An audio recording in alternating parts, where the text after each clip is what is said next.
ನೀವು ಹೇಳೋದ್ರೆ ಏನು ನೋಡ್ತಿದ್ರೆ ನಮ್ಮ ಬೆಂಗಳೂರು ಕರಗ ಅದು ಹಿಸ್ಟ್ರಿ ಮತ್ತು ಈಗ ನಮ್ಮ ಸೋಷಿಯಲ್ ಮೀಡಿಯಾದಲ್ಲಿ ನಡೀತಿದೆಯಲ್ಲ ಕಾಂಟ್ರವರ್ಸೀಸು ಮತ್ತು ನಮ್ಮ ಕರಗದ ಪೂಜಾರಿಗಳು ಸ್ವಲ್ಪ ಜನ ನನ್ನ ಇನ್ಸ್ಟಾಗ್ರಾಮ್ ಐಡಿಸ್ನ ಚೆಕ್ ಮಾಡಿದೆ.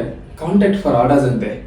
ಏನಿದು ಕಾಂಟ್ಯಾಕ್ಟ್ ಫಾರ್ ಆರ್ಡರ್ಸ್ ಅಂದರೆ ಏನು ಹೂವು ವ್ಯಾಪಾರ ಮಾಡ್ತಿದಾರಾ ಅಥವಾ ಈವೆಂಟ್ ಮಾಡ್ತಿದಾರಾ? ಕಾಂಟ್ಯಾಕ್ಟ್ ಫಾರ್ ಆರ್ಡರ್ಸ್ ನಮ್ಮ ಕಲ್ಚರ್ ಏನು ಅನ್ಕೊಂತಿದಾರೋ ಗೊತ್ತಿಲ್ಲ. ದುಡ್ಡುಗೋಸ್ಕರ ಮಾರ್ಕೊತಿದಾರಾ ಅಥವಾ ಏನಂತ ಗೊತ್ತಿಲ್ಲ.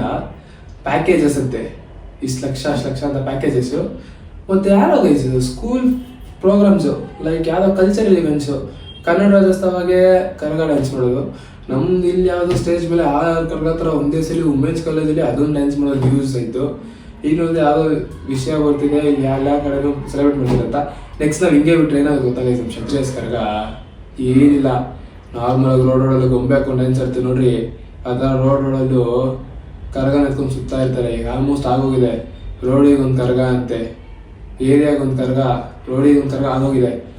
ಸಿಂಪಲ್ ಗೈಸ್, ನಾವೇನು ಕರಗ ಮಾಡೋದನ್ನ ಸ್ಟಾಪ್ ಮಾಡ್ಬೇಕಂತಿಲ್ಲ. ಎಲ್ಲರೂ ಕರಗ ಮಾಡಲಿ, ನಾವು ನೋಡಿ ಎಂಜಾಯ್ ಮಾಡ್ತೀವಿ. ಬಟ್ ನಮ್ಮ ಪದ್ಧತಿ ಏನಿದೆ ಅದನ್ನ ಫಾಲೋ ಮಾಡಬೇಕು. ಮತ್ತು ನಮ್ಮೂರೇ ಕರಗ ಎತ್ತಬೇಕು, ಇಲ್ಲಾಂದರೆ ಅಲ್ಲಿ ನಾವು ಕರಗ ಸ್ಟಾಪ್ ಮಾಡಿಸ್ಬೇಕು.